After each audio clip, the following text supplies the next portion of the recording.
Bonsoir à tous, amoureux du sport, vous êtes pile à l'air sur les antennes de Kavi Media dans cette plateforme sportive. L'émission c'est Tour d'Europe, ensemble on va se régaler jusqu'à 17h30. On va fêter ces sommaires. On va commencer d'abord par la Fédération guinéenne de football. On va faire quelques récapitulatifs concernant la sortie médiatique du président de la Fédération guinéenne de football ce week-end.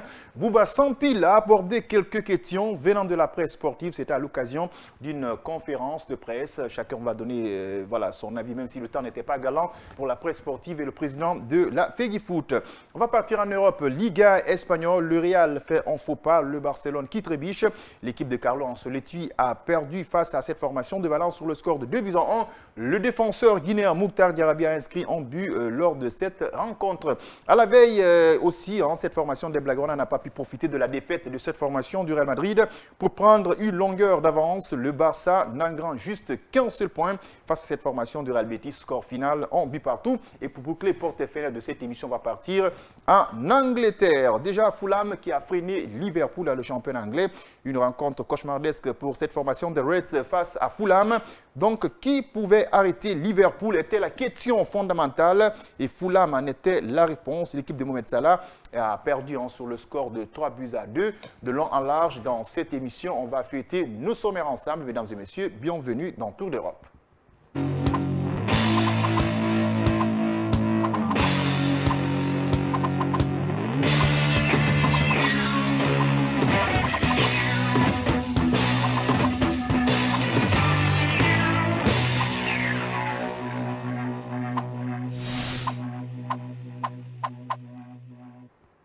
Bonne arrivée à vous si vous venez de nous prendre en marge sur les antennes de Kavi Media dans l'émission Tour d'Europe avec des chroniqueurs sportifs bien aguerris. Ils sont déjà en place. Après cette salutation, on va partir avec l'avant-goût de cette émission. Aujourd'hui, je commence vers ma gauche.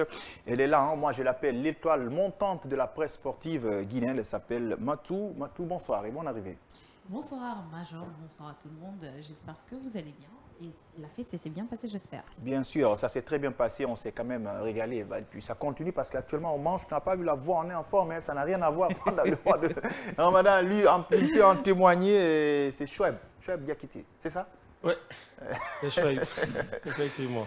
Allez, bien habillé cet après-midi. Bonsoir et bonne arrivée. Bonsoir à Major. Bonsoir à Mohamed Diakité, mon grand frère qui nous pratique maintenant la Imbaya. Il n'y a pas de souci, parce que la semaine à venir, le lundi, on aura beaucoup de choses à se dire dans cette émission, parce que c'est la Ligue des Champions. Barcelone va rencontrer Borussia Dortmund, parce que déjà, Serhou Guirassy a lancé un signal fort pour cette formation des Blaugrana. Il a marqué un but quand même, jovial. On sent que ça va chauffer. Dia est là et on va voir ce que Borussia Dortmund va faire face au Barça. Il est quand même sceptique. Jean Baldé, bonsoir. Bonsoir Mazur et bonsoir à tous. Concernant cette rencontre, si vous permettez, on va faire comme pendant les phases de poule. D'accord. Guirassy va briller et probablement le Barça va passer parce qu'il faut savoir partager. Et pour ce qui est de Matou, je ne sais pas si elle a fêté hier ou tout, mais nous on a fêté, la gueule de bois est passée, l'argent est fini. C'est la défaite qui commence. Elle-même, cet après-midi. J'ai eu une migraine là. Là, je me demandais, mais qu'est-ce qui se passait? Qu'est-ce qui s'est passé quand même pas? Parce que là, tout ça, j'ai vu Matou dormir, j'ai dit, qu'est-ce qui ne va pas aujourd'hui? C'est une défaite ou quoi? Il n'y a pas de souci, c'est comme ça se passe dans chaque numéro dans nos émissions sportives. Il y a ce qu'on appelle l'avant-goût de cette émission. Aujourd'hui, on va parler de milieu de terrain guinéen. Il s'agit bien de Abdoulaye Touré qui est en train de nous émerveiller. Et dans cette formation de Havre, franchement, l'âge avance. Au fur et à mesure que l'âge avance, ce garçon il continue à nous impressionner. Abdoulaye Touré. Alors, ce n'est plus une surprise. Abdoulaye Touré, c'est un joueur aguerri désormais. Mais d'après, il marquait les buts par pénalty. Il est en train quand même de s'affirmer maintenant du côté du Havre. Là, il a inscrit un super but ce week-end, par plus de 30 mètres.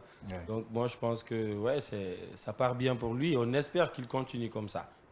On n'est pas surpris, Oui, on n'est pas tout surpris. C'est un boulet de canon. La surprise, c'est le fait que ça vienne du milieu de terrain. Mais cette année, il s'est découvert des qualités de buteur.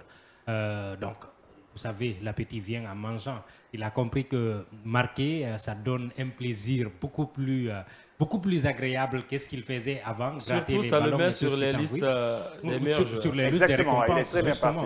Mais ce but-là, c'est un boulet de canon et tout. Et la question qu'on se pose, pourquoi il ne tente pas si souvent? Parce qu'il semble qu'il est adroit, qu'il a la force de frappe nécessaire pour en mettre encore plus souvent. Et c'est une très belle saison pour Ablaye Touré. Et il me semble que il est à 8 buts en ce moment. Et ça faisait longtemps qu'un joueur du Havre n'avait pas marqué 8 buts dans le championnat. Et si ça vient d'un milieu de terrain défensif, franchement, il faut féliciter sa saison et féliciter ses performances. Allez, en 5 matchs, il inscrit 4 buts, l'international guinéen qui commence à s'afficher en équipe nationale, même s'il t'attend des fois, mais il a sa place dans l'équipe nationale, ponctuel sur lui. Et physiquement, cette fois-ci, pas seulement à travers un pénalty, c'est à distance, il a frappé ce ballon, il est en train de revenir en pleine confiance. Bah, bien évidemment, parce que moi, je serais carrément à côté, parce que je vais dire que je suis vraiment surprise, parce que c'est ça, il fallait ça en fait. C'est comme il a dit qu'il ne s'agit pas seulement de jouer tout le temps au milieu défensif et tout, donc il ne faut pas que rester dans le match, mais c'est aussi s'affirmer et puis s'imposer. Parce que là, quand on sait que le joueur il a la capacité en fait de le faire, donc pourquoi pas foncer? Donc c'est quand j'ai vu en fait son but, là j'ai dit il fallait vraiment ça. Sur moi, il y avait quelque chose qui le bloquait et je vais dire heureusement, il a su travailler aussi et aujourd'hui ça a donné ce que ça a donné. Ah, ça a donné ce que ça a donné. Quand même, on dit clin d'œil à l'international guinéen, même si ça ne marche pas en équipe nationale, mais en club, ils arrivent à se démarquer parce qu'on a vu de l'autre côté encore le défenseur guinéen Mouktar Diarabé qui a créé la différence et c'est Oguerasile de retour qui a donné quand même un signal fort.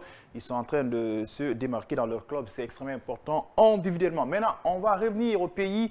Le président de la Fédération guinéenne de football a jugé nécessaire d'organiser un point de presse. Ça s'est passé à la radio-télévision guinéenne lors d'une émission sportive, mais voilà, pas une émission comme les autres. Il y avait la presse sportive qui a eu quelques temps à poser quelques questions, mais selon la presse sportive, le temps n'était pas galant et d'autres n'étaient pas satisfaits des réponses données par le président de la FEGIFOOT. Mais entre guillemets, chacun a son avis à donner dans cette émission Tour d'Europe. Je commence par Dian Baldé. On a suivi quelques séries de questions. Les journalistes se sont penchés d'abord sur la prestation de l'équipe nationale, ses mauvaises prestations et l'homologation de l'Ostade et surtout on parlait de fonds et puis on parlait encore de fraude pour l'attribution des visas à des personnes qui ne sont pas des joueurs et on a posé encore quelques questions sur le cas de Souleymane Kamara Abedi. Quand même, je me souviens de quelques panels de questions. Oui, globalement, il faut saluer d'abord l'initiative.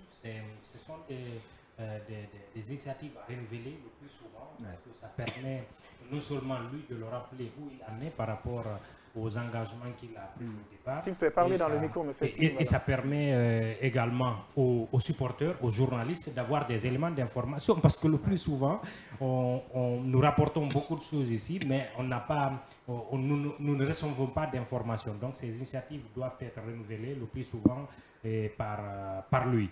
Maintenant, pour ce qui est du contenu, moi, sérieusement, je reste sur ma faim. Certes, il y a eu des questions pertinentes qui ont été posées, mais les réponses me laissent sur ma faim, surtout quant à l'avenir du football guinéen. Quand je l'ai entendu parler de son entourage et de l'absence de certains, même si l'objectif c'était de ne pas mobiliser, toute la fédération autour de lui pour cette conférence, mais sa réponse laisse entrevoir qu'il y a un grand fossé entre lui et ses collaborateurs. Non, lui-même, si je ne me trompe pas, il avait commencé par ça, il dit qu'il va essayer de les rencontrer, mais qu'ils espèrent qu'ils vont s'entendre. Mais au fond, on comprend que le courant ne passe pas. Il y a véritablement une division au sein de cette fédération. Et dans ce sens, ça ne nous rassure pas pour ce qui va advenir, parce que depuis qu'il est là, chaque mois, on entend parler de motions de censure, etc., etc. Donc, en ce sens, ce n'est pas rassurant. Pour ce qui est du stade d'autres questions, sérieusement, je reste moi sur ma faim. J'aurais attendu, j'aurais voulu entendre des réponses beaucoup plus pointues, avec des dates à l'appui, de façon à indexer peut-être les responsables de certains retards par rapport à l'homologation du stade, etc., etc. Parce que c'est dans ce sens qu'on attendait de véritables informations. Maintenant, l'initiative en elle-même est à saluer, mais le contenu est à revoir. Oui, parce que là, quand même, il nous a fait savoir lors de ce point de presse, lorsqu'on l'avait demandé sur les comptes performances de l'équipe nationale, il a fait comprendre que le projet avait atteint ses limites, qu'il a hérité d'un projet qui n'était pas comme ça. Il n'est pas rentré en détail. Hein. C'est pas... Voilà. En un mot, il a résumé. C'est comme si lui-même il s'est mis dedans. Il dit que voilà, le projet avait atteint. Certainement, Jean l'a dit tout à l'heure en disant que oui, c'était vraiment une très belle initiative. Mais quand on voit vraiment les réponses, moi je me disais en fait, ce n'est pas la peine. Ouais. Voilà, il faut qu'on se dise la vérité, c'était vraiment pas la peine. Parce que si je ne me trompe pas, ça fait un an comme ça, ou 2 ans comme ça, il a la tête quand même de la Fédération guinéenne. Il ne peut pas me dire, je sais pas, moi me dire, il ne peut pas dire quand même à la population guinéenne en disant que oui, je vais essayer d'avoir au moins un terrain d'entente avec mes collaborateurs et tout. C'est pas maintenant, il doit décider. Je pense que c'était le premier jour, vraiment il a pris fonction, qu'il devrait se fixer en fait ses objectifs. Ses objectifs c'était quoi? Quand on parle de désordre aujourd'hui autour de la Fédération guinéenne, je pense qu'il ne peut pas me dire qu'il n'est pas au courant de tout. Là, on a parlé des gens où on donnait, à qui on offrait des visas pour partir, ils n'étaient pas des joueurs, ça n'a pas daté aujourd'hui, ça depuis longtemps. Voilà, lui, il sait que ce n'est pas quelque chose de bien, ce n'est pas quelque chose qui rentabilise. Ce qu'il devait faire, c'était d'éradiquer immédiatement en fait, ce système dans la fédération. Ouais. Ça, c'est un. Maintenant, quand on parle aussi du système de jeu des joueurs, mais je suis désolé, monsieur Sampil, vous ne pouvez pas quand même vous asseoir et dire que oui, au niveau de la CAN, on pouvait dire que c'était une erreur, il y avait un manque de préparation et tout. Mais après, mondial, on ne peut pas dire que les choses ne sont pas suffisamment quand même préparées. Ouais. Je suis désolée, ça n'a même pas en fait d'argument. Il nous avait fait comprendre que le projet était fatigué, il y avait beaucoup de choses à revoir, le temps n'était pas là. Quand on voit les responsables comme ça se dire oui, on a fait des efforts, c'est comme si en fait les autorités guinéennes s'en foutaient en fait. Voilà, et puis c'est comme en fait on manque de respect au niveau de la population. Bien. Donc moi je me dis, il doit se fixer des objectifs et nous donner aussi des dates précises. Oui, quand même, qui nous a promis qu'il est en contact avec les anciens qui géraient le football guinéen, entre autres, en soirée, KPC, qui sont en train de communiquer, qui vont revenir sur des nouvelles bases, qui va partir rencontrer ceux qui s'opposent à sa gestion, qui vont trouver des terrains d'entente, ce qu'il nous a promis. Mais on est en train de mener des démarches pour avoir dans cette émission le président de la Fédération guinéenne de football, Bouba Sampil, qui nous a promis, on va l'avoir en interview, bien il se déplace ici même. On va continuer cette suite parce que la presse sportive nous a fait comprendre que le temps n'était pas galant. Mais nous, on va l'avoir ici et chacun libre d'amener ses questions au niveau de la presse sportive. On note les questions. Ensuite, on pose au président de la Fédération guinéenne de football, le Choueb Diakité. Moi, je qualifierais de cette sortie de juste politique. C'est été organisé juste pour calmer les problèmes autour de la fédération. On a récemment... Non, pas forcément, parce que les autres, ils ne sont pas venus. La sortie de son vice-président récemment avec ses accusations, est-ce que la conférence de presse n'a pas été organisée pour essayer un petit peu de calmer les ardeurs des gens? Son vice-président aussi ne cherchait pas à défendre ses intérêts. Quand il nous parle, par exemple, du stade, du complot, qu'Antonio Soiré a été fatigué pour l'homologation du stade, est-ce que c'est juste pas une façon pour lui de se faire accepter par l'opinion publique que de calmer? Moi, je pense que les vraies questions devraient être autour des performances de l'équipe nationale, des futures performances ou des futures préparations. Parce que là même, il nous a fait savoir qu'il y a beaucoup de choses qu'il n'a pas dit pour préserver l'avenir de certains joueurs. Mais Major, sincèrement, est-ce que ça c'est responsable de la part d'un président de la fédération de dire que vous dites les choses et vous leur dites pas? Moi je pense que c'est pas normal. Il devrait être là. Bon, peut-être que les questions qui ont été posées... Vous ne pensez pas que d'autres propos ne chamboulent pas un peu la situation de l'équipe nationale? Non, mais quand on organise une conférence de presse, c'est pour clarifier des choses. Effectivement. Alors il faut aller près, il faut s'assumer. Qu'on va dire au niveau des médias. Non, mais il n'y a pas de tabou dans ce milieu, c'est le sport, soit ça marche, soit ça marche pas. Il faut dire les choses telles qu'elles sont. Et moi, en tout cas, je suis resté sceptique, comme l'a dit Jean, moi aussi. Je suis resté sur ma faim parce que j'ai pas vu, j'ai pas entendu ce qu'on devrait et ce qu'on voulait entendre d'un président de la fédération qui parle d'un projet. Alors, un système qui ne va pas, ce n'est pas à lui de venir critiquer, c'est à lui de résoudre le problème. Je pense, mais en tout cas, préparez vos séries de questions. Hein. Le président, après la conférence de presse, il nous a dit le même jour qu'il était prêt pour donner une date de passer à Kavi, donc il n'attend que nous. Moi, j'aurais compris, par exemple, au début, dès le début, qu'il fasse un mea culpa et qu'il s'excuse auprès des Guinéens par rapport à la non-qualification à la CAN. Ça, c'était la première chose à faire. J'ai vu plutôt un président de fédération qui était là comme si pratiquement... Lui, il fait de son mieux, si ça ne marche pas, c'est les autres. Alors qu'en réalité, pour le football guinéen, depuis un an, c'est lui le responsable. Mais il se sentait à l'aise. On peut toujours parler des vice-présidents et des anciens, non pas du tout. pour les 1 an là, c'est lui. Et la non-qualification à la CAN, pour les matchs ont été joués sous son. Mais je pense qu'il n'a pas dit que la non-qualification de la Guinée ne fait pas partie. Il dit que tout le monde est dedans. Donc le projet était mort. Non, mais il n'a pas dit tout le monde. Que dès le début, qu'il fasse un mea culpa et qu'il s'excuse auprès des Guinéens, c'est le premier décideur. Voilà. Notre football, si ça ne marche pas aujourd'hui, c'est lui. Même si antérieurement certaines choses n'ont pas été bien faites, mais en ce moment c'est lui. Responsable, c'est lui. Lui, il doit annoncer cette responsabilité-là. Et après, trouver des coupables. Et trouver des coupables pour moi. Mais il a dit qu'il y a des projets qui sont en cours, je ne sais pas. Pour moi, depuis l'élimination à la qualification à la CAN, des coupables devraient être trouvés et des sanctions devraient tomber. Une nation comme la Guinée ne devrait pas s'absenter à une CAN. D'accord, s'il vous plaît, permettez-moi. Major, pour un petit peu rebondir. Ils ont du mal à vous recevoir. Allez-y rapidement. Pour rebondir sur ce que Jean disait, la non-qualification du CIL national était un total échec. Alors, quand il y a un échec pour une équipe nationale comme la Guinée, il devrait y avoir des questions. Non, mais là, l'équipe ne s'est pas qualifiée. Déjà, on ne parle plus maintenant de l'infrastructure. On est là sur la qualification de l'équipe nationale. Quand une équipe ne se qualifie pas pour la CAN, comme la Guinée, il devrait y avoir des questions, des problèmes, des analyses autour de qu'est-ce qui a fait que ça n'a pas marché. Parce que c'est un échec.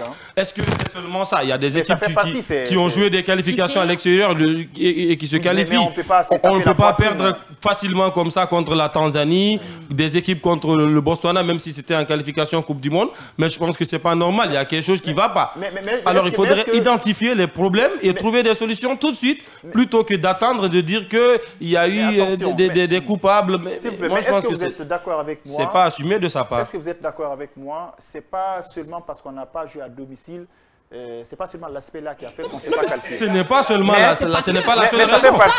Quand je parle d'assumer, excuse-moi Matou, moi quand je parle d'assumer, à un mois du début des qualifications, il y avait un entraîneur qui était là, qui nous a qualifiés lors de la dernière CAN. Il a joué la plupart des matchs à l'extérieur. Même si ce n'est pas facile, on est d'accord, mais il s'est qualifié. Ça aurait été bien et mieux, peut-être, de le laisser participer à ces qualifications. Mais l'enlever, c'est d'une responsabilité du président de la fédération. Il peut l'assumer. Si ça avait marché, il aurait assumé ce remplacement-là. Et le fait de le remplacer à un mois du début des qualifications, pour moi, est la première cause de l'absence de la Guinée à la prochaine CAN. Et aujourd'hui, il devrait faire un mea culpa pour le remplacer. Et malheureusement aussi, pas seulement le remplacer, il l'a remplacé sans le remplacer, parce qu'il a mis un quator au lieu de mettre un entraîneur. Et le fait de mettre ce quator-là nous a mis dans ces difficultés en perdant les 2 premiers matchs, et ça nous a conduit à là où nous sommes. Il ne peut pas dire que cette décision a été prise par quelqu'un d'autre. Voilà. Il doit l'assumer en faisant le mea culpa et en disant que j'ai commis cette erreur-là, et j'en assume l'entière responsabilité. Ça devrait être le cas. Parce que là, si j'ai bonne mémoire, lorsqu'il avait posé cette question, il dit que, je vous dis et je le réitère, le projet était complètement épuisé, il n'est pas rentré en profondeur. Non, mais ce n'est pas l'argument.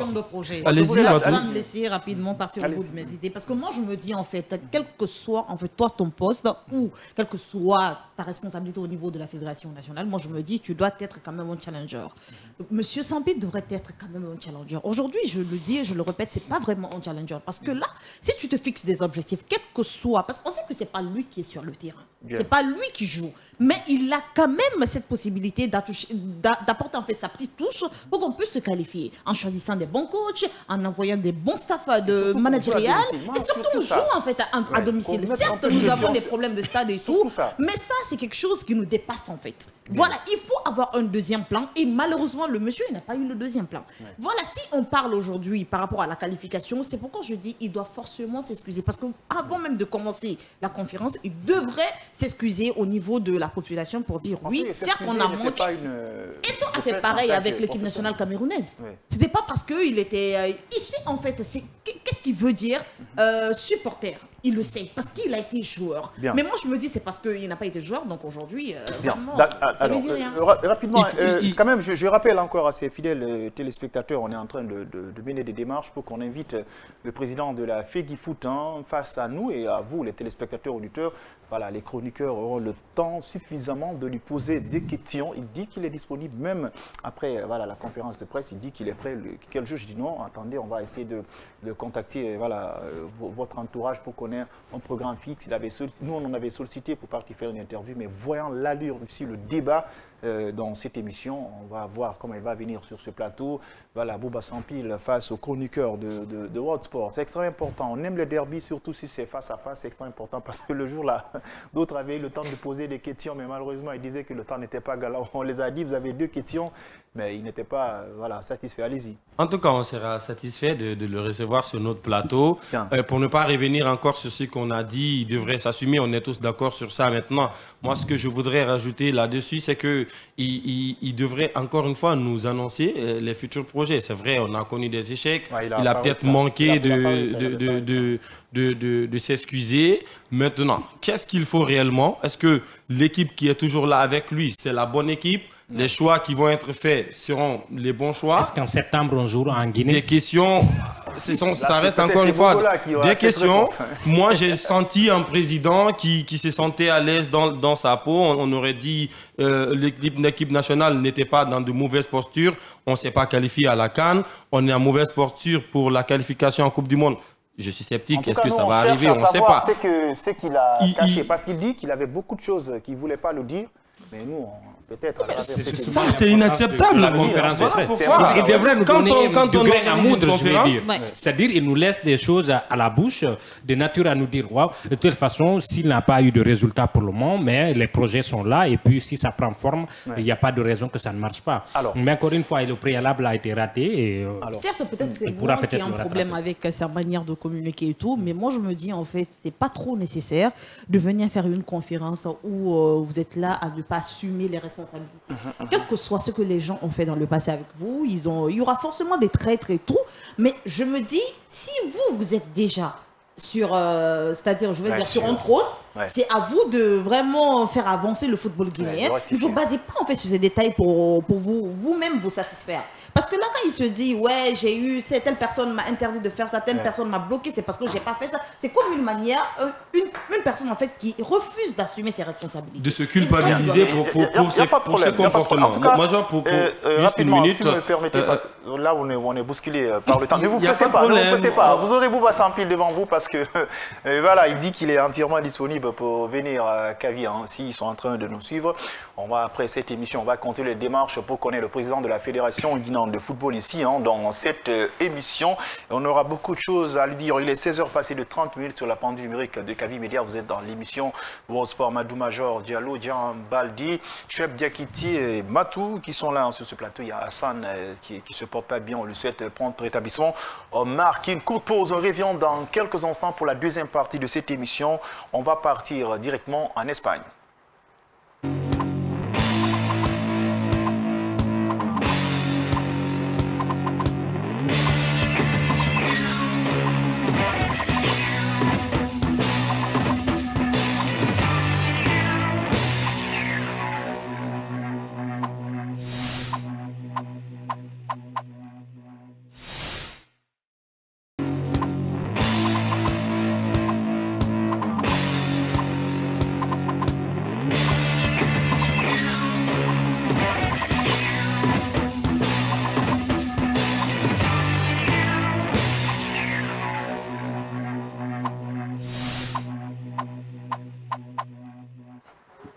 De retour sur ce plateau pour la deuxième partie de cette émission. L'émission, c'est Tour d'Europe. Vous êtes toujours sur les antennes de Kavi Média. On va partir en Espagne, Liga espagnole. Franchement, la situation, elle est caduque. Hein. Voilà, surtout pour cette formation du Real de Madrid qui avait fait un faux pas et le Barcelone qui a aussi trébuché.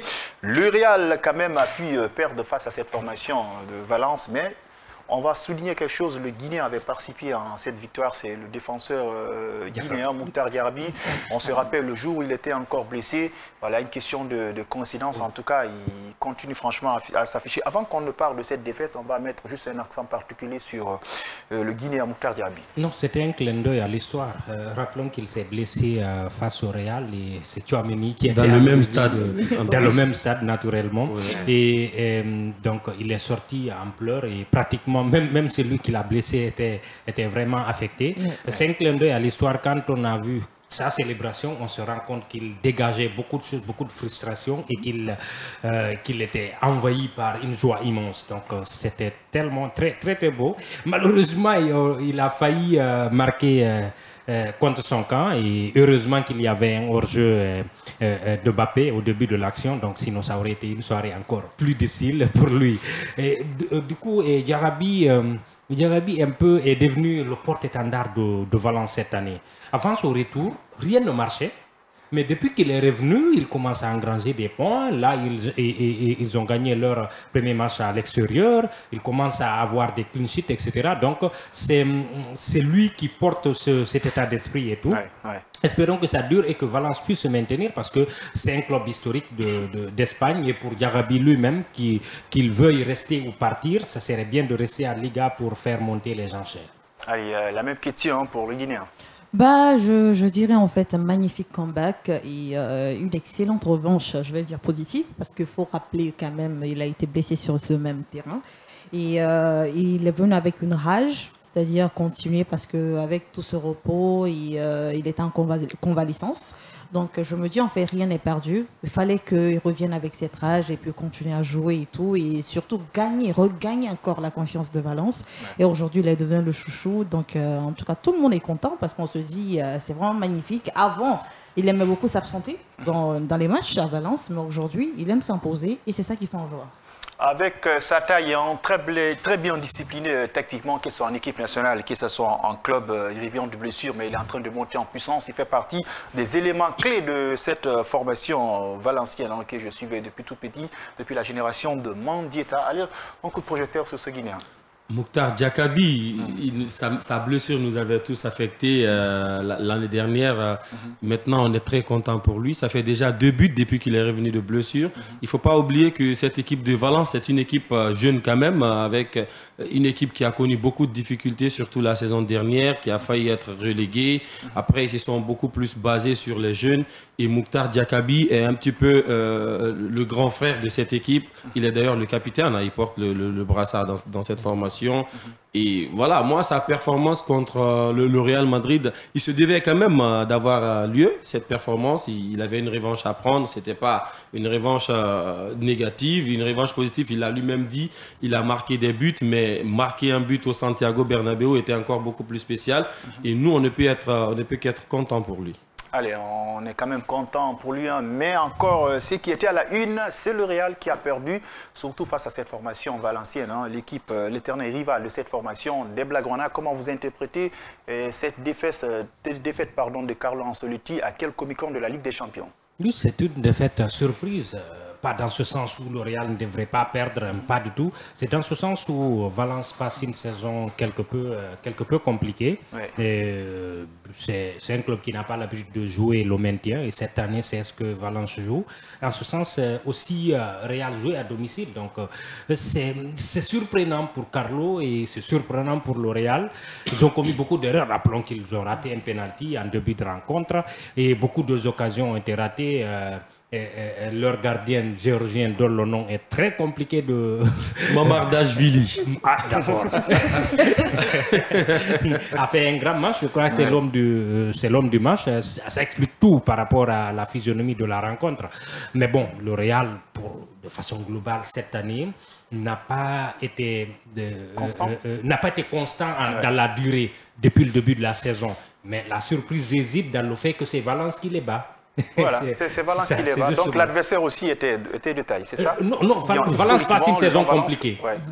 Donc si on s'en tient à ça, on s'est dit le Real est taillé pour battre Valence cette année. Selon l'actualité, mais quand tu penses un peu... Non, si on prend l'histoire, naturellement, ça a l'habitude d'être un peu plus compliqué. Ouais. Mais bon, le Real se devait de gagner ce match. Donc c'est une défaite psychologique.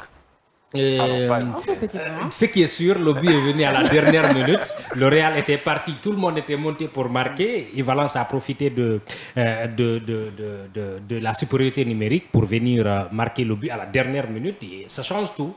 Allez, votre lecture sur la défaite du Real. Allez, il faut rappeler que Real quand même était à 2 doigts de gagner ce match, même pas gagné, mais égalisé quand même avec l'octogone manqué du collègue de Mokhtar Diarabi. Ouais. Voilà, donc je me dis en fait, il y a eu quand même des ratés, des couacs au niveau du Real, parce qu'on a vu un Vinicius aussi qui se perdait beaucoup. Il y avait des pertes de balles et tout. On voyait des Mbappé qui n'étaient pas trop concentrés. Voilà, donc l'attaque quand même... Concentré ou muselé? Non, là, je me dis, il n'était pas trop concentré, parce que là, il a tellement perdu des occasions, et puis des opportunités, il n'a pas du tout marqué. Il n'y avait pas aussi les tirs cadrés, là, il faut le rappeler. Donc, le milieu aussi, c'était un peu compliqué. Voilà, l'attaque, c'était chaud. Donc, on se dit, en fait, c'est un match quand même qui a été dominé, je vais dire, à 60% par Valence. Oui, il méritait quand même cette victoire. Ah, il méritait quand même cette victoire, même si ce club quand même se trouve dans une position nonchalante. L'équipe de Mouktar Diaby, l'international guinéen qui a participé à cette victoire de cette formation de Valence, même si la situation reste toujours compliquée pour Kylian Mbappé, voilà, qui manque un peu de constance. Vous l'avez entendu, selon les réactions de Mathieu, il a manqué de concentration. L'international français s'est procuré pas mal d'occasions dans cette rencontre. Votre point de vue sur ce match où voilà, personne n'y attendait, hein? Je l'ai dit la semaine dernière, le Real Madrid, c'est une équipe qui est un petit peu sous pression en cette fin de saison. Naturellement, c'est une équipe qu'on attend souvent au mois de février et mars. C'est une équipe qui a l'habitude de se réveiller. Sauf que cette année, ça part un petit peu nonchalamment. On n'arrive pas à retrouver le vrai. Mais surtout, le problème dans ce match, c'était peut-être... le coup tactique qu'avait tenté Carlo Ancelotti. On sait qu'il a souvent tendance à faire jouer Aurélien Tchouaméni en défense centrale, ce qui n'est pas totalement bénéfique parce que la plupart des temps, l'équipe encaisse beaucoup et surtout que les deux gardiens titulaires, les deux premiers gardiens titulaires étaient absents. Il y avait le premier match, le baptême du feu de Fran González. Malheureusement, ça ne s'est pas bien passé. Mais surtout, je pense que le pénalty... il n'est pas réprochable. Mais le pénalty manqué par Vinicius Junior aurait été certainement... aurait marqué un changement dans cette rencontre parce que s'il avait transformé son pénalty, je pense que l'équipe de Valence se serait un petit peu découvrie. Donc, peut-être que ça aurait donné beaucoup plus d'espace aux joueurs du Real Madrid. Naturellement, les Mbappé et Vinicius qui aiment beaucoup plus avoir de l'espace dans le jeu. Mais après, la course au titre, encore une fois...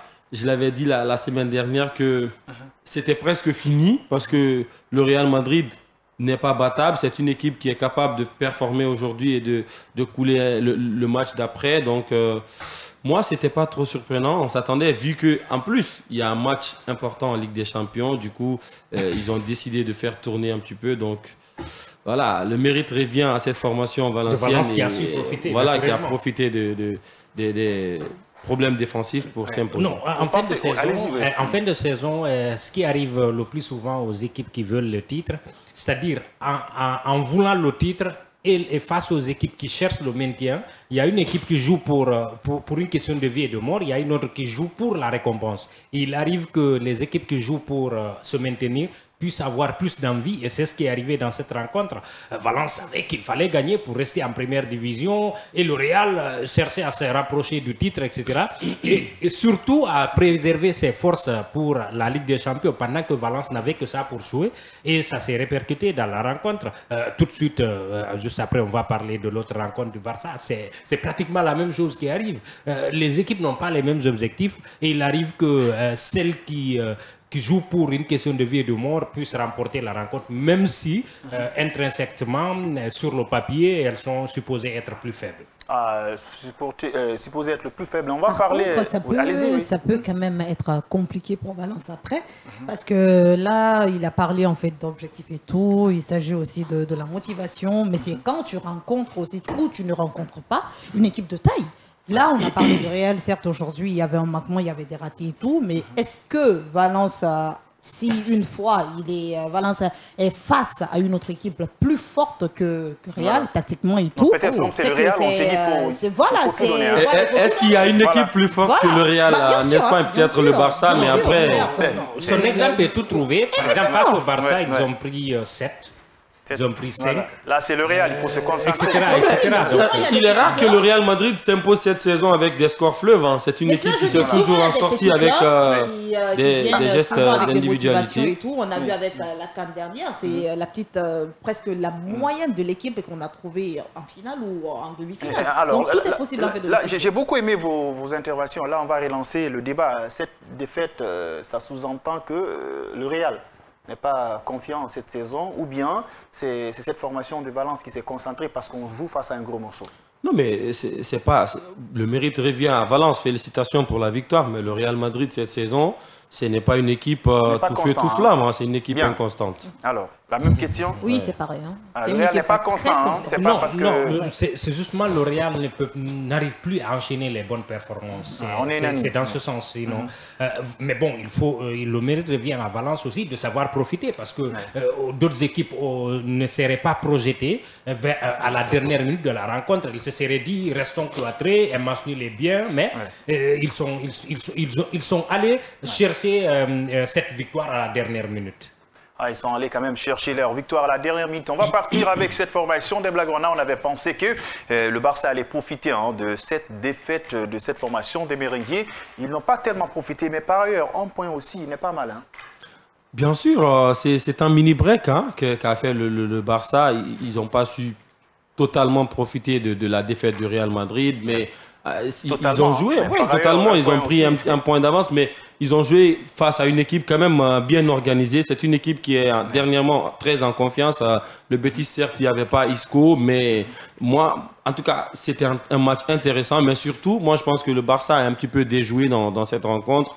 Il n'y avait pas une question de pression parce que souvent, si... Bien sûr qu'il y a la pression, mais c'est un Barça qui nous a habitués cette saison quand même à donner surtout lors des deuxièmes explications, à renverser les matchs, même s'ils ne commencent pas bien, mais ils ont surtout buté sur un gardien qui était dans une très, très bonne soirée, et Jules Koundé, un petit peu Rafinha, qui n'ont pas su être beaucoup plus cliniques devant le but. Même Lamine. Il n'y avait pas beaucoup de précipitation dans le jeu parce que le Real a perdu, il fallait vite faire les choses. Non, disons, il y a toujours ce sentiment de vouloir engranger plus de points. C'était l'occasion peut-être de faire un premier grand, en tout cas, de créer de l'écart avec le Real. Ce n'est pas arrivé. Mais au vu de la journée, au vu de toute la saison, je crois que c'est un bon point. C'est un bon point qu'ils ont pris sur les 10 dernières rencontres. Après le Barça, c'est Betis qui arrive derrière en termes de bonne performance. Donc, ce n'est pas une équipe à minimiser. Elle est sur une bonne dynamique. Le Barça a tenu le match du début à la fin, carrément. Surtout, il y a eu des précipitations, comme vous avez dit, dans les derniers gestes et tout. Et le gardien Adrian était dans un bon jour. Et c'est un ancien du Real, ça s'explique un peu. Il voulait sauver la maison. Mais c'est un bon point, comme l'a dit Flick après la rencontre. Il faut noter qu'il y a un match retour face au Real et qu'il y a une grosse séance en milieu de semaine face à Dortmund. Il y a un enchaînement de rencontres en 9 journées. Non, en 9 jours, ils en ont joué 3 matchs. Donc, il n'y a pas eu de repos, pas du tout. Donc, ça explique un peu le niveau physique et tout. C'est un bon point. C'est un bon point. Ils auraient pu faire mieux, mais ils peuvent s'en contenter. À la quelques micros de la Ligue des Champions, peut-être ça peut rassurer un peu.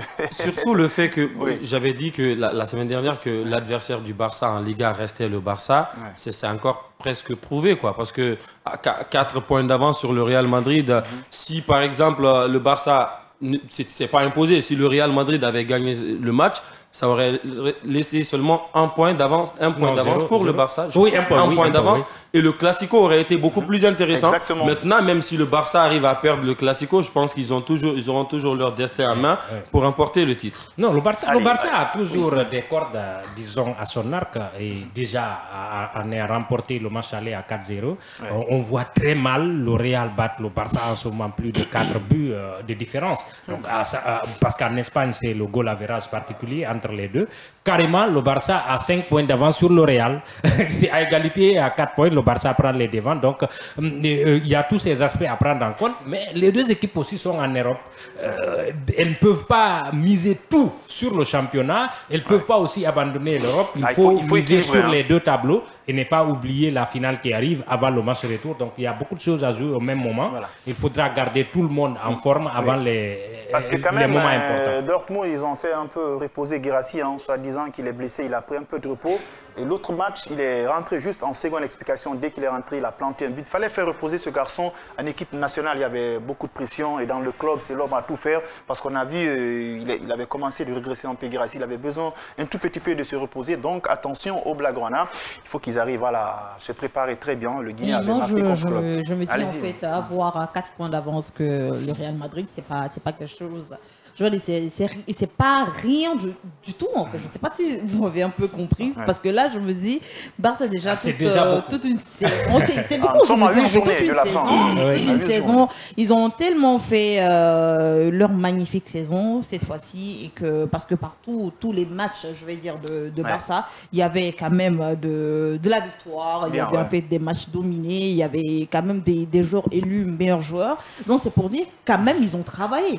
Et l'entraîneur, quand même, il a tellement bien organisé les joueurs, et puis ils ont sur le mental, parce que moi j'ai beaucoup apprécié le mental et tout, parce que là, même s'ils sont battus, deuxième reprise, c'est-à-dire dans la deuxième période, souvent il y a des remontadas. Donc je me dis, en fait, c'est pas quelque chose de mauvais. Donc après, moi je vais pas considérer ça comme un échec. C'est un échec ou un échec?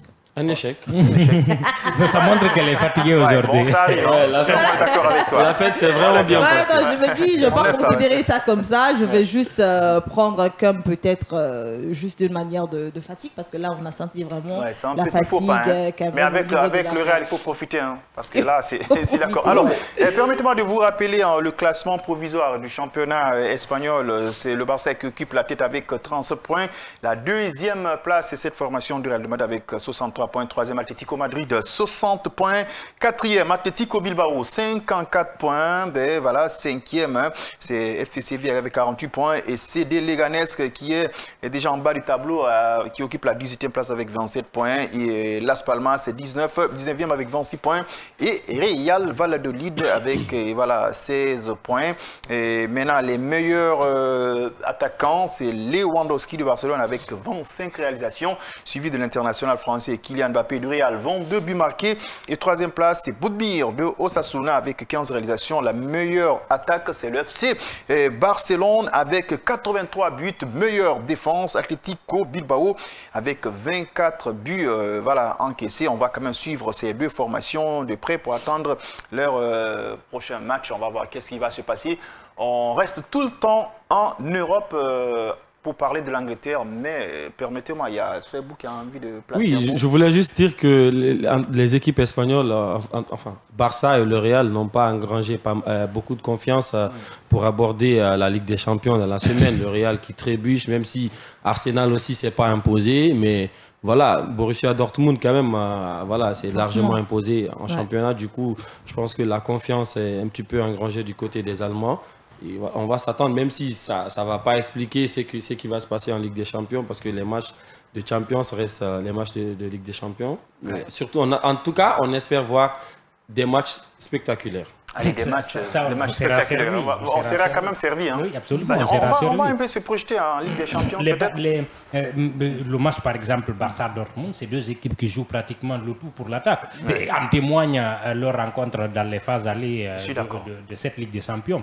Ça a marqué jusqu'à la dernière minute de la rencontre.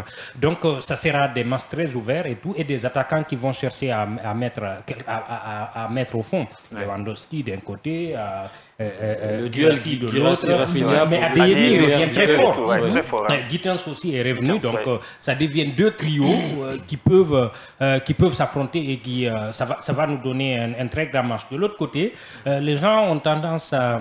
Disons, c'est normal, on considère qu'Arsenal n'est pas présent quand il faut l'être, mais un match très serré s'annonce entre les deux formations, parce que les joueurs se connaissent quelque part et les coachs aussi, donc ça va être très serré. Il y a un match dans le match entre Bellingham et Declan Rice. Oui, absolument. Qui se connaissent très bien. Et Merino connaît bien le Real pour avoir joué pendant plus de 5 ans.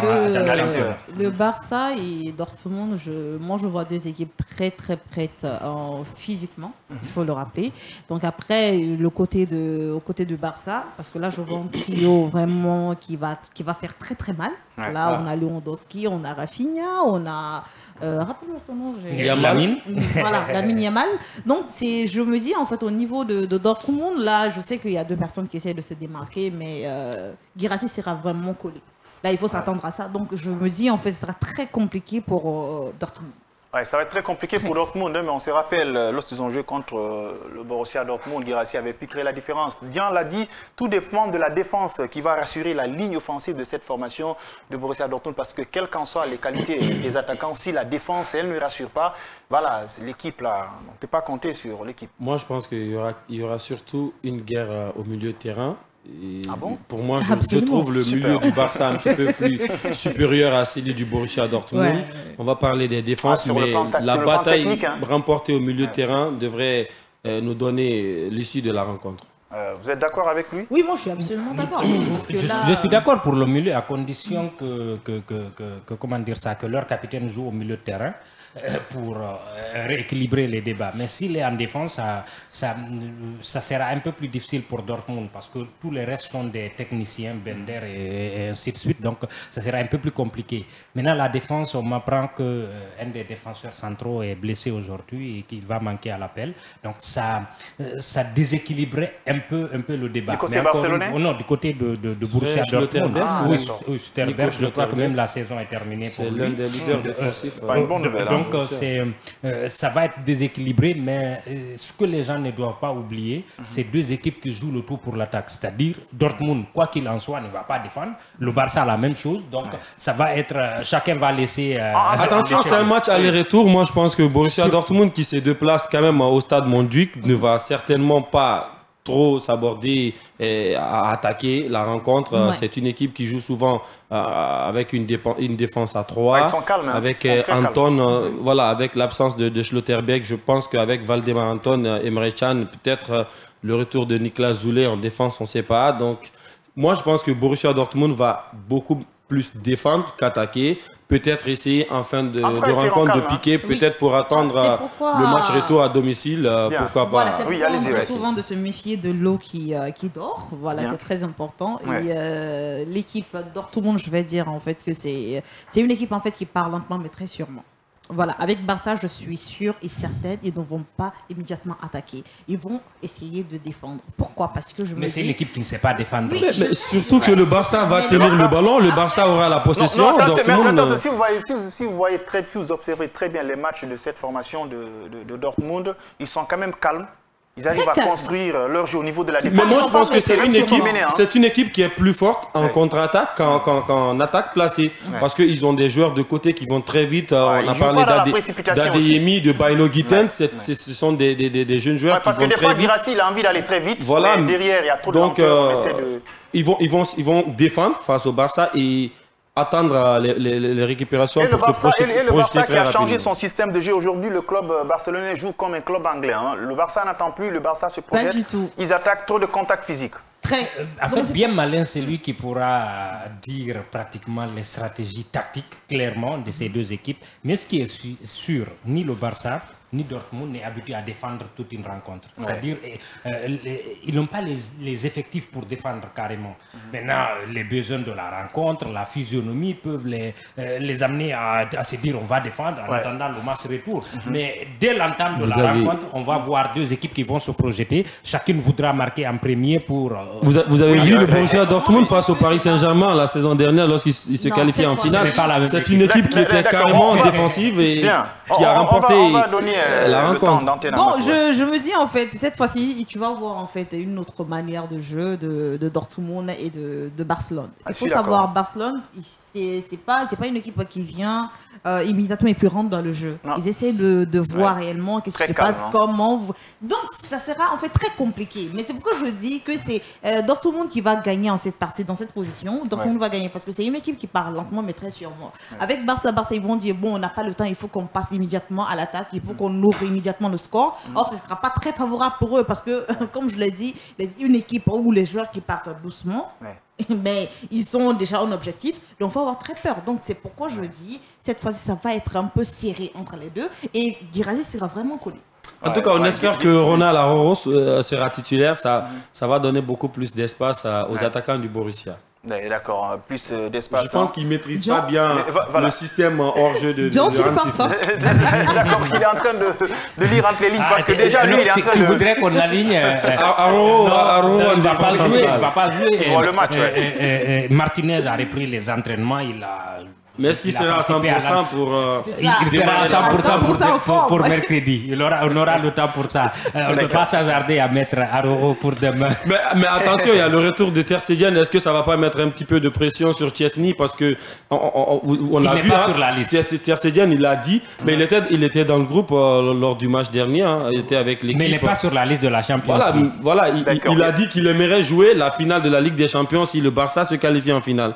Est-ce que ça ne va pas mettre un petit peu de pression sur Chesney? D'accord. Moi, je me dis d'abord, il faut d'abord conserver vos énergies. C'est bientôt. Il ne faut pas vous presser. Après le match, on aura le temps d'analyser ces deux rencontres. On va rester en Angleterre parce que la Ligue des Champions nous a fait oublier. En Angleterre, même si Liverpool, ils ont perdu face à cette formation de Fulham, mais ils arrivent à se maintenir à la première place avec 73 points, suivi Arsenal, deuxième place avec 62 points. Nottingham Forest, qui nous impressionne cette saison, qui occupent la troisième place avec 57 points. Chelsea, qui est de retour, quatrième place avec 53 points. Manchester City, 52 points. C'est un peu compliqué pour cette formation. L'entraîneur, qui a un tout petit peu quelques histoires d'amour. Aston Villa, Newcastle. Voilà, on va parler de cette formation de Liverpool, même s'ils ont le meilleur buteur au métal avec 27 réalisations, meilleure attaque avec 72 buts marqués. Ils ont été freinés par Fulham. Oui, ils ont été freinés par Fulham, mais Fulham, cette saison, c'est une équipe qui a quasiment battu toutes les grosses équipes en Angleterre, hormis peut-être Manchester United, mais... Qui n'est plus un gros. Ouais, mais ça reste un gros, Manchester United reste un gros. Voilà, le Fulham, de classement n'est pas un gros. C'est imposé face à Chelsea, à embêté City, Liverpool, Nottingham, donc la Première Ligue, c'est pourquoi ça reste le meilleur championnat.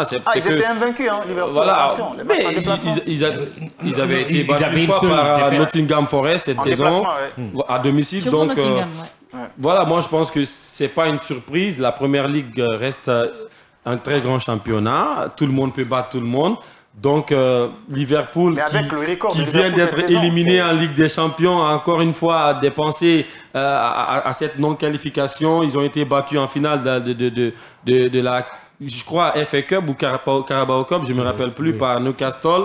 Donc, c'est une équipe qui peut-être pense déjà à la saison prochaine ou peut-être à la possible prolongation de Mohamed Salah, au départ de certains joueurs. D'anticiper leur titre. Moi, je pense qu'ils sont en train de penser déjà à la saison prochaine parce qu'ils ont une marge quand même sur Arsenal. Je pense qu'ils ne pourront plus être rattrapés. Ils seront champions à la fin de la saison. Donc, voilà. Non, c'est fini, Liverpool est déjà champion? Ils seront champions. En fait, disons, ça sera une défaite sans effet. En tout cas, pas d'effet négatif pour ce qui est de Liverpool. Mais, mais ça nous montre quelque part que peut-être il y avait de la place pour les titiller un peu plus. Donc Arsenal a lâché des points là où il n'en fallait pas. Sinon peut-être ils auraient eu une fête de saison beaucoup plus ils ont la meilleure défense, Arsenal. Parce que Liverpool, depuis leur défaite en Champions League, ça ne marche pas du tout. Ça ne marche pas du tout. C'est des matchs nuls, c'est une défaite en finale de Coupe, etc. Donc c'est comme si la machine s'est attarayée entre-temps. Donc Arsenal a perdu des matchs qu'il ne devait pas perdre et ça aurait relancé autant pour moi le championnat. Donc Liverpool aujourd'hui, ça montre les failles. Le nommé Van Dijk, depuis des années, on nous dit que c'est le meilleur défenseur du championnat, mais en termes de contact, quand il a un attaquant qui joue le duel, il ne peut pas du tout répondre. C'est un défenseur qui n'aime pas aller au duel. Non, il n'ose pas surtout. Balle au pied, il est bon. Balle au pied est bon, mais en fait, sa carrure nous fait croire qu'il devrait aller plus au contact, mais il n'ose pas les contacts et tout. Il est sauvé par Konaté qui pratiquement prend. Il était sauvé par Joël Matip avant. Donc, c'est un peu les regrets pour Arsenal et tout, mais Liverpool sera champion. Mohamed Salah sera meilleur buteur parce qu'ils auront toujours des pénaltys. Et Arsenal sera champion. Sera toujours deuxième. Arsenal sera champion des non-champions. Après, quand tu regardes tout ça, tu as l'impression qu'il y a un peu de favoritisme et tout. Oui, moi c'est comme ça que je vais le prendre. Parce que là, à chaque fois que même les spectateurs, en fait, eux, ils ont vu les stats et tout, on en parle et puis on sait quelle équipe doit être devant et quelle équipe doit être dernière. Et là, on se pose la question. Et finalement, quand je suis assise, tu attends vraiment le gros ou le grand champion. Tu t'attends, c'est-à-dire un loser, je ne vais pas dire trop loser comme c'est trop dit, mais tu t'attends un dernier devenir champion. Mais en Angleterre, ça fait belle lurette. On ne voit pas ce genre de classement entre le premier et le deuxième. Oui, mais après, moi, je me dis, parce qu'à un moment aussi, il y avait Newcastle qui avait pris le devant, pareil pour Nottingham, pareil pour Fulham. Mais aujourd'hui, Liverpool essaye de se démarquer et tout, mais il y a toujours en fait il y a un gros morceau qui occupe la tête. Exactement ça le problème. On a construit dans la tête des gens. L'idée c'est laquelle tout le monde peut battre tout le monde. On est d'accord. Mais les champions, il y a moins de changements en Angleterre. Et sur les 6 dernières années, par exemple, c'est Liverpool et City. C'est-à-dire, sur les 4 dernières années, c'est City, carrément. Même si on bat City parfois, mais c'est City qui est champion. On a enchaîné 4 fois. Contrairement à des championnats comme l'Italie, où il y a eu 3 champions différents. À des championnats comme l'Espagne, où il y a eu 3 champions différents. C'est une colonisation psychologique. C'est vrai que c'est équilibré. Les matchs sont plus équilibrés. Mais les champions sont plus ou moins les mêmes. La seule surprise sur les 10 dernières années, mais je pense que ça c'est carrément comme Manchester City a repris. Pour moi, le seul changement, la seule surprise qu'il y a eu lieu sur les 10 dernières années, c'est le titre de Leicester. Sinon c'est City, c'est Liverpool. Mais Chelsea a été champion 2 fois avec Mourinho, avec Antonio Conte. En 2015, en 2007, effectivement. La dernière fois, donc les changements sont peu, contrairement à l'Espagne, où c'est vrai qu'il y a 3 équipes qui s'interchangent. Il y a Barça, Real. Mais la France après dit, mais c'est presque pareil avec la Liga. Tout comme en Allemagne aussi, c'est plus ou moins le même champion. Mais je crois que ça a été comme ça dans la France. La France, à un certain moment, c'est l'Olympique lyonnais avec la génération de Juninho. Cette génération avait colonisé le championnat français. Je pense qu'il y a Aujourd'hui, c'est le Paris Saint-Germain. Mais au moins, en Angleterre, tu vois des fois Liverpool. Il n'y a pas plus de 3 fois, il n'y a pas plus de 4 fois. Ce qu'on essaie de dire, c'est que moi, je pense qu'il y a eu dans tous les championnats ces cas de figure. Il y a, en France, Montpellier l'a fait, Olympique lyonnais l'a fait. Maintenant, c'est le Paris Saint-Germain. En Italie, la Juventus a aligné quasiment 10 titres d'affilée. En Allemagne, le Bayern Munich l'a fait. Mais je pense que la seule fois où Manchester City vient de battre ce record-là, remporter la Première Ligue 4 fois d'affilée, c'était jamais arrivé en Première Ligue. La dernière fois, c'était United, c'était 3 fois d'affilée, 2007, 2008, 2009. Donc, je pense que la Première Ligue, il y a encore une fois des changements, même si City a dominé certainement lors des 6 dernières saisons. Manchester City a carrément dominé. Ni était cette équipe de Liverpool en 2020. Le problème, l'entraîneur est dans les histoires d'amour. Mais là, il faut qu'on se dise quelque chose. On sait que certes, il y a des différents championnats et tout, mais il faut rappeler aussi que le championnat anglais, c'est un championnat à part entière. Je suis d'accord. Voilà, parce que là, à un moment, pourquoi moi je parle un peu de favoritisme? Parce qu'à un moment, à autant de Wilfried Zaha, voilà, au niveau de Newcastle, moi je me suis dévoilé. Voilà. Crystal Palace. Ils avaient donc, impressionné. Ils avaient tellement impressionné les gens. Moi, je me disais. Moi, tu es une ancienne, hein? Ben oui. Là, je me laisse partir au football. C'est déstabilisé. C'est pour dire vraiment, en ce moment, on avait tellement eu une très bonne saison de ce club. Et là, on voit immédiatement, on envoie Liverpool. Là, quand on s'est dit Liverpool, oui, certes, c'est un meilleur club actuellement en championnat anglais. Mais là, quand on parle des statistiques, normalement, Crystal Palace quand même avait sa place. Mais après, on s'est dit, oui, quels que soient les efforts fournis dans le championnat anglais, il y a toujours du favoritisme. Là, moi, je ne veux pas... Je pense que ce n'est pas du favoritisme, c'est aussi, ça dépend des budgets des clubs. Avec moi vous avez une équipe qui démarre très bien une saison. Des équipes comme Crystal Palace. Dans le football, il y a du business. Moi, je pense mais les équipes comme Crystal Palace ne peuvent pas tout de suite conquérir le titre. Ça peut être qu'une surprise comme Leicester l'a fait en 2016. Qu'une fois sur ça. Voilà, mais ils n'ont pas le budget pour être dans la course au titre en Première Ligue. Une équipe comme Liverpool. Avant, on parlait de Big Four. Maintenant, il y a un Big 6, Big 7, même si des équipes comme Manchester United ou Tottenham Hotspur ne sont plus trop dans ce standard-là, mais il y a quand même... on a l'impression qu'il y a une ligne qui est déjà dictée, où ces équipes-là doivent être là-bas. Maintenant, des équipes surprises comme West Ham, elle a parlé de Crystal Palace, mais lors des dernières saisons, des équipes comme West Ham, Aston Villa ont beaucoup plus impressionné, mais n'ont pas les joueurs. Ils n'ont pas les joueurs pour être dans la course au titre. Là, on t'a largement compris. C'est que moi, tu veux te faire comprendre, par exemple, en Espagne, tu peux aligner les 3 premiers. Exactement. Mais en Angleterre, tu ne peux pas. Mais quand même, il y a un club qui m'a quand même surpris en cette saison, c'est Nottingham Forest. On ne sait pas c'est quoi la force de ce club. Ils occupent la 3e place avec 57 points. Oui, c'est justement, c'est une surprise, oui, mais bon, pour les plus jeunes, c'est une équipe qui a 2 Champions League. tout de même. Ces derniers temps, quand même. Disons, ils sont aussi. Non, je n'ai pas assisté à ces deux titres naturellement. Non, mais il y a pas mal de clubs en première ligue qui ont remporté la Ligue des Champions. On peut citer Birmingham, Aston Villa et autres. Mais c'est un club qui pratique un peu football cette année, mais bon, il faut parler aussi d'un certain dérèglement de la Première Ligue cette saison. Exactement. City n'est pas en forme. United a dégringolé.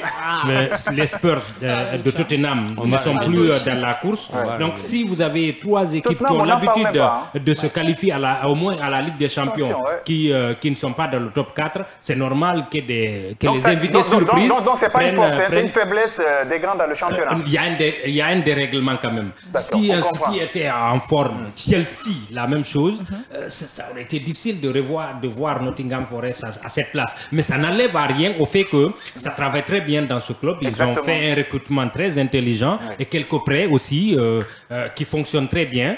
Et ils ont aussi appris à rouler leur boss. Ils ont débuté ce cycle à la fin de la saison dernière et ils ont augmenté d'autres joueurs pour avoir ces résultats-là. Alors, bien. Mais si vous prenez cette équipe de Nottingham... La question qu'on se pose avec cette formation, est-ce qu'elle a les capacités, est-ce qu'elle a le niveau de jouer le continent européen, Europa League ou Ligue des Champions? Non, mais ça peut être possible. C'est une équipe qui a l'habitude de jouer en Champions League. Je vais aller moi tout. Non, on va l'écouter. D'accord, vas-y. Je me dis en fait ça.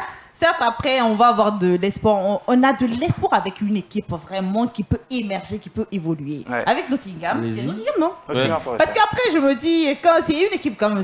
À vrai dire, je ne m'intéresse pas trop à cette équipe. Parce qu'après, il y a les matchs quand même très rares. Elle t'oblige de s'intéresser à elle. Parce que là, mais il faut refaire. Il y a beaucoup à faire dans ce club. Oui, au niveau des joueurs, au niveau du coach et tout. Parce qu'après, il y a des changements sur le terrain. Tu te demandes après, oui, il y a même des coachs en Guinée, le monsieur, je sais pas, leur entraîneur, il a le même niveau en fait avec nos entraîneurs en Guinée. Parce que je me dis, c'est le même système en fait. C'est les mêmes erreurs sur le terrain. Donc c'est pourquoi je dis, il y a beaucoup à faire. L'entraîneur n'a pas le niveau de travail qui est... Non, mais on ne peut pas dire ça. C'est un entraîneur qui a l'habitude de jouer en première ligue. C'est Nuno Espirito Santo aujourd'hui qui s'est fait connaître à Wolverhampton avec un très bon système. Certes, son passage... Oui, mais attention.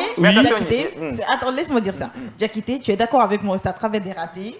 Je sais pas comment dire ça, mais là, on change en fait une équipe. À des ratés, des couacs sur le terrain, et après on dit oui. J'aimerais vous dire, moi, mais attention, juste une parenthèse, il y a à signaler quelque chose qui est extrêmement important. Est-ce que par ailleurs, c'est pas la faiblesse des autres clubs, entre autres Manchester United, Tottenham, qui ont complètement chuté, et le club l'a profité? Et si ces clubs étaient en forme, est-ce que Nottingham Forest pourrait faire une place? Non, mais vous devez vous rappeler, Nottingham Forest, ce n'est pas... Si vous avez suivi la saison dernière en Première Ligue, c'était encore une équipe qui était dans les mêmes standards, certes pas tout haut au classement, comme on l'a dit. Je suis bien d'accord que la méforme des gros cette saison fait que Nottingham se retrouve aujourd'hui à la porte de la Ligue des Champions. Mais c'est une équipe qui fait du très très bon boulot depuis la montée. Lors des 3 dernières saisons, surtout depuis la montée de Nottingham Forest, c'est l'une des équipes qui a le plus dépensé sur le marché des transferts. Voilà, ils ont eu des joueurs. À un moment donné, on a cru qu'ils ont beaucoup recruté, ça ne va pas prendre. Il y a eu un changement d'entraîneur, le coach qui les a fait monter. Finalement, on a constaté que ça n'allait pas trop prendre avec lui, ils ont changé. Ils ont fait venir quand même un entraîneur qui connaît très bien la Première Ligue, Nuno Espirito Santo, qui a été champion aussi en Arabie Saoudite avec le club actuel de Karim Benzema, l'Etihad. Donc, moi, je pense que le travail est en train avec l'entraîneur. Bien fait. Avec la Ligue des Champions, peut s'en sortir avec la nouvelle Bien sûr, mais Aston Villa, cette saison, c'est sa première qualification depuis 40 ans. Aujourd'hui, ils sont en quart de finale. Absolument. Mais voilà. Moi, je pense que ça occupe la 6e place. Mais ils sont en quart de finale de la Ligue des Champions. Donc, Nottingham, c'est une équipe habituée aux compétitions européennes. Et je pense que... Bien habituée. Mais quand ils vont se qualifier, vous allez peut-être voir qu'il y aura des renforcements au niveau de certains postes. C'est aussi ça la force des équipes anglaises. Ils savent mieux recruter. Et c'est un très bon travail qui est en train d'être fait. Ils ont des jeunes joueurs. Anthony Elanga, ils ont Callum Hudson-Odoi, Morgan Gibbs-White, des joueurs comme Elliot Anderson qu'ils ont recruté très cher à Newcastle. Ils ont un attaquant très expérimenté qui fait la meilleure saison de sa vie, Chris Wood. Arsenal, il ne remporte pas la Ligue des Champions. Non, mais Nottingham, c'est pas Arsenal. Ça ne veut pas dire qu'ils vont s'imposer. après match, c'est compliqué. En fait, quand on s'en tient au nom, en tout cas pour la nouvelle génération, on s'est dit, waouh, c'est une équipe qu'on ne connaît pas. En Angleterre, on a l'habitude d'entendre City, United, Chelsea, etc. Mais c'est une équipe, comme on le disait tout de suite, qui a travaillé, qui a préparé cela. Odoi plutôt dont on parle, c'est un prêt. Ils ont débuté par un prêt depuis Chelsea et ensuite ils ont confirmé. Elanga a été à Manchester, ils l'ont pris pour un prêt et ensuite ils ont confirmé. Une fois qu'ils seront qualifiés, il ne faut pas oublier la manne financière qui se trouve en Première Ligue. Le troisième de la Première Ligue gagne plus que le premier du championnat espagnol. Ouais, c'est-à-dire l'argent qu'ils auront là, ça peut leur permettre d'acheter d'autres joueurs pour renforcer ce collectif-là et puis revenir. La Première Ligue, il arrive que le dernier de la Première Ligue dépasse le 5e, 6e de la Liga. Donc il y a beaucoup d'argent. Il y a beaucoup d'argent. Donc il ne faut pas... C'est vrai qu'ils sont là. Mais malgré tout ça, il y a ces clubs qui ont les moyens qui n'ont pas la Ligue des Champions. Vous dites Arsenal, tout dernièrement, il y a tout, mais en Ligue des Champions, ça tout cela, ça dépend de la politique qui est imposée dans le club. Moi, je pense que le travail qui est en train d'être fait à Nottingham, ça sera une suite logique. Ils sont en train de suivre les traces peut-être d'un club comme Aston Villa. On sait que ça peut être un club surprise lors de la saison. Surtout que le changement de formule en Ligue des Champions fait que la porte est ouverte pour tous les clubs. Voilà, Aston Villa se retrouve facilement en quart de finale et avec la forme actuelle, on ne peut même pas décider si le PSG sera favori des doubles confrontations. Voilà, donc... Il y a de la qualité. Mais Aston Villa, c'est 8 victoires consécutives. Il faut elle est impatiente, allez-y. Il ne s'agit pas tout le temps d'acheter des joueurs et puis les envoyer dans les clubs. On sait que c'est une stratégie que les présidents des clubs, ils ont tant essayé. Après, ça n'a mené à rien. Aujourd'hui, ça marche. Ce sont des grands joueurs qui jouent la Champions League. Laisse-moi partir au bout des idées. Parce que là, je suis en train de te dire que c'est une stratégie qu'ils ont essayé, mais après, ça mène à rien. Pourquoi aujourd'hui, nous avons des petites pépites? C'est-à-dire en Afrique de l'Ouest, en Afrique presque, je sais pas, de l'Est central et tout, même en Europe et tout. Mais aujourd'hui, pourquoi les présidents de clubs n'aiment pas en fait investir sur ces petites pépites? Parce que ce n'est pas tout le monde qui a la Masia. Et le Barça a mené. C'est pas tout le monde. Mais tout le monde n'a pas la Masia. Mais attention, ne dites pas ça. La Masia, c'est pas aussi, c'est pas comme si j'avais 4 joueurs de la Masia qui étaient titulaires au sein du Barça. On a un Pedri qui n'est pas formé au club, Gavi qui était un ancien du Real Betis. Non mais attention, c'est un ancien du Real Betis. Il a quitté là-bas à 13 ans. Oui, mais il a quand même joué au club. Il a débuté au Real Betis. Donc on ne peut pas tous dire que ce sont des joueurs de la Masia qui font le Barça. Les B.A.B.A. psychologiques de ces clubs, ça date pas d'aujourd'hui. Depuis la génération du Johan Cruyff, c'est l'équipe de la Masia. Vous savez, l'équipe d'abord, il faut d'abord fonder l'équipe à la base, le départ. Le Barça s'est remis en confiance à travers l'école. Et nous avons l'exemple palpable. Mais ce qu'il dit d'actualité, je suis d'accord. Oui, ce qu'il dit, je ne suis pas contre. Mais pour refaire, en fait, renouveler le club Nottingham, il faut avoir un projet à la base. Il faut avoir des gens vraiment... Mais il y a un projet, Il a raison, un projet à long terme. Quand tu dis, parce que nous sommes sur une discussion où Major, il a posé la question elle est très claire. Est-ce qu'on peut miser sur Nottingham? Bien sûr. Et là, moi, j'ai dit non. À long terme, hein. Bien sûr. C'est un travail qui est en train d'être fait. Il faut se renseigner dans le club. Il y a un énorme travail qui est en train d'être fait. Les joueurs sont recrutés. Elle n'a pas nié. Vous avez vu que les joueurs sont recrutés. Ils ont pas mal de jeunes joueurs. Ils recrutent en fonction des besoins. Vous avez vu en défense centrale, par exemple, ils ont recruté un joueur comme Ola Aina qui est venu de Torino, qui n'était pas un joueur aussi performant que ça. Ils ont une défense beaucoup plus complémentaire aujourd'hui. Il y avait certes Murillo la saison dernière. Ils ont recruté Milenkovic cette saison. Moi, je pense que c'est une... Ils ont surtout Matsel, aujourd'hui le gardien qui a le plus de clean sheet en première ligue. Donc, c'est un travail qui est en train d'être fait et on pense que, moi je pense que ça va aller comme ça. On va terminer avec parce que c'est un club qui va, lorsqu'il y aura une qualification en Champions League, vous allez voir que c'est son avis, on ne va pas en discuter, mais elle a pris des exemples des clubs comme Leicester était venu à un certain moment avec un enfant pharaon, mais le projet n'a pas duré. Pour Leicester, il y a eu un problème après l'accident qu'a connu le club avec le crash et le décès du propriétaire. Je pense que le club a un petit peu sombrer financièrement. Sinon, c'était devenu comme l'un des clubs les plus stables de la Première Ligue depuis leur montée. Mais non, c'est pour te dire que même si le président du club arrive à se planter, si à la base il y avait quelque chose, parce que financièrement, le Barça est bloqué. Il y a même un nouveau monsieur qui veut reprendre le club. Si on part, aujourd'hui, si on dit que Nottingham est taillé pour prendre la Première Ligue l'année prochaine, prendre la Champions League, disons, on aurait des ambitions démesurées. Mais est-ce que Nottingham, 3e ou 4e de la Première Ligue, peut faire quelque chose en Champions League, notamment quitter le premier tour, passer le premier tour, c'est possible. Ils ont les joueurs pour. Et aujourd'hui, on a vu dans les barrages. Pas si loin. Non, si, c'est possible. En fait, c'est une équipe qui a tenu tête à beaucoup de gros. Mais en cas de qualification en Champions League, vous allez voir des recrutements. Aston Villa était pratiquement dans la même posture avant de se qualifier, mais on a vu qu'il y a eu quelques recrutements. Oui, il y a eu quelques recrutements et ça change la donne et ça augmente le niveau de l'équipe et tout. Et puis l'expérience, l'histoire compte toujours. Ça compte beaucoup. Hein. C'est-à-dire même si aucun des joueurs, parfois certains même n'étaient pas nés à l'époque, mais la Champions League, il y a cette histoire qui peut peser. Non, pas forcément. Manchester United est en train de couler. À Nottingham, par exemple, quand on recrute un joueur, aujourd'hui, on va se calmer, on va se calmer. Comme on le fait au Real. On va s'expliquer quelques minutes. Les difficultés que Paris a éprouvées pour prendre la Champions League auraient mis le même financement, les mêmes joueurs à Marseille, aujourd'hui, ça aurait peut-être été différent. La même chose avec les difficultés que City a rencontrées pour prendre la Champions League. Avec un autre club, les mêmes financements, ils auraient 2 ou 3 Champions League aujourd'hui. Donc l'histoire compte en Champions League. Mais comme on le fait, aujourd'hui, je rejoins. Il est en train de parler d'histoire et tout. Certes, il y a l'histoire, oui. Nous sommes d'accord. Quand même, l'histoire les a Manchester United a regardé l'histoire, mais jusqu'à présent, aujourd'hui, ils n'arrivent même pas à décoller. On ne sera jamais d'accord avec ça. Attention, on va l'écouter, s'il vous plaît. Parce que je me dis, il ne s'agit pas seulement en fait de financement. Il y a des gens il y a des clubs, des présidents de clubs qui ont financé sur leur club. Aujourd'hui, jusqu'à présent, ils sont derrière. Il ne s'agit pas de avoir une personne qui peut vraiment faire bouger le club et là avoir une très bonne démarche. Merci beaucoup. Merci à vos analyses. C'est extrêmement important. Je vous avais promis dès l'entame de cette émission. Manchester va revenir. Oui, d'accord. On se calme maintenant. Vous allez prendre beaucoup de plaisir. On aura le temps d'observer la fin parce que nous sommes à quelques journées de la fin de ce championnat. On va savoir qui est qui.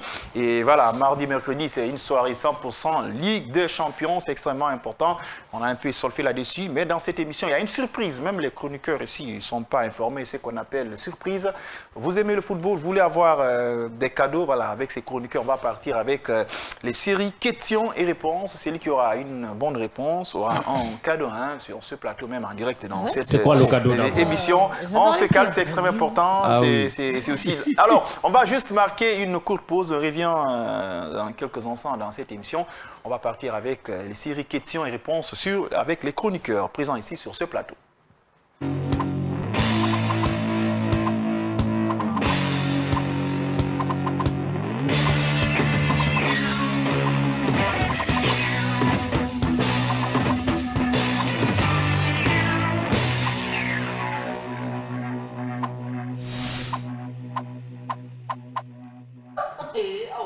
Allez, de retour sur ce plateau, voilà, le débat même continue, même si c'est pendant la pause. Mathieu était en train de placer quelque chose à faire cette formation de Nottingham Forest. On va partir avec questions-réponses dans cette émission. Je vais commencer par Dian, qui est un fervent supporter des Blaugrana. On laisse le téléphone parce que Google ne va pas marcher voilà, dans cette émission. On va commencer par la toute première question avec Dian Baldé. Qui fut le premier fondateur de cette formation des Blaugrana?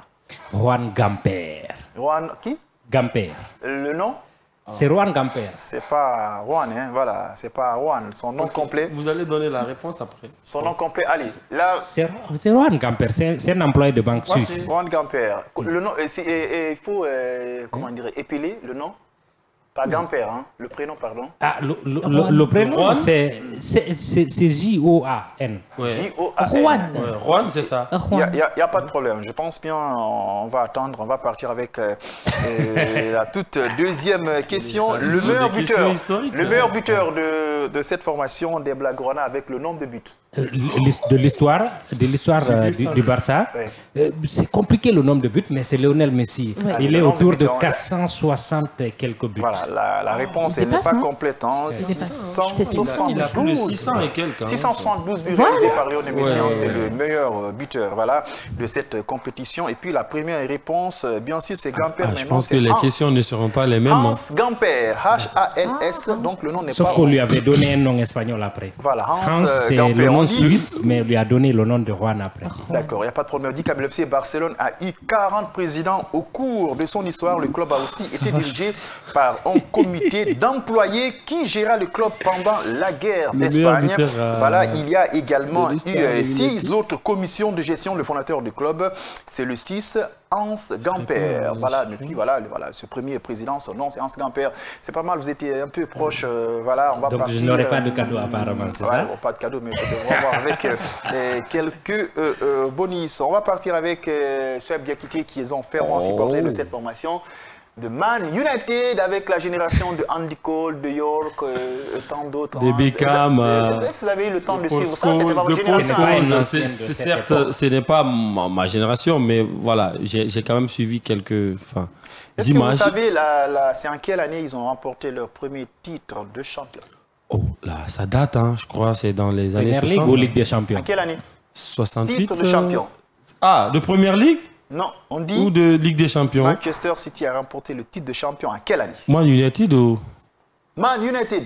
Il connaît de quel titre de champion? De la Ligue des Champions ou de... Leur premier trophée dans l'histoire. Le premier titre de champion qu'ils ont remporté. Au début des années 1900. Je crois que c'est dans les années... Allez, il ne connaît pas. 60, le Manchester United a remporté le titre de champion, c'est en 1967. Oh, j'avais dit 68. Merci beaucoup. J'étais tout prêt. 67, 68, ils ont remporté j'étais tout prêt. Leur titre. Voilà, je pense, lui, il est passé j'avais dit 68. Côté. On va partir avec Matou. Hein. Matou, elle aime beaucoup cette formation des Blaugrana. Pas de questions. Quand tu aimes, toi-même tu connais. Non, mais j'avais dit quand même 68, voilà. Donc la saison, ça peut être 67, 68. Il faut partir fouiller l'histoire de vos Je pense que John ne dira pas le contraire. Voilà. Tout est fait pour ne pas connaître des cadeaux. Vous me donnez la date et l'année à laquelle le Barça a eu l'opportunité de découvrir Lionel Messi. Oh, c'est quel jour? Facile, hein, je crois. La date. Pas le jour, pas lundi, mardi, mercredi, la date. La date? Ce n'est pas précis. Il est venu ou il a débuté? Son premier match. Son premier match? Oui. C'est pas en février. C'est dans les années 2000 quand même. Hein? 2004. Ouais. 2004. Ça doit être en février ou quelque chose comme ça. C'est la deuxième partie de saison. Hein. C'est le 11 mai, je crois. Dans les années 2000. Non, face à Albacete. C'est 2004. En tout cas, la réponse que j'ai vue, on dit le 16 mai 2004, la planète du football découvrait. C'est lui qui allait devenir le meilleur joueur de l'histoire du football. Partie de saison. Il y a 20 ans, jour pour jour, Lionel Messi a réalisé ses débuts avec le FC et Barcelone. Il a disputé 778 matchs. Mais voilà, malheureusement pour vous. Non, c'est tout. Ouais. Mais on n'a pas de cadeau. On n'a pas eu droit à une deuxième question, nous. On me fait signe qu'il est l'heure. Hein. Voilà, on me fait signe qu'il est l'heure. Préparez-vous. Hein. Voilà, le prochain numéro, ça va se trouver qu'Hassan il est de retour. Il y aura des questions bonus. Moi-même, je vous donne les cadeaux. C'est pas la direction, c'est une manière de s'intéresser. Allez, mesdames et messieurs, il me reste que de vous dire merci. On va pas se quitter sans dire au revoir. Soyez vous écouter, ça a été un vrai plaisir pour nous. On s'est régalé cet après-midi. Ouais, merci et bonne soirée à tous. Jean Baldé, merci, bien habillé. Merci, c'était un plaisir. Ouais, la future star de la presse sportive. Merci. Merci. Allez, et valeureux téléspectateurs, auditeurs, au revoir. Restez connectés sur les antennes de Kavi Média et merci à tous.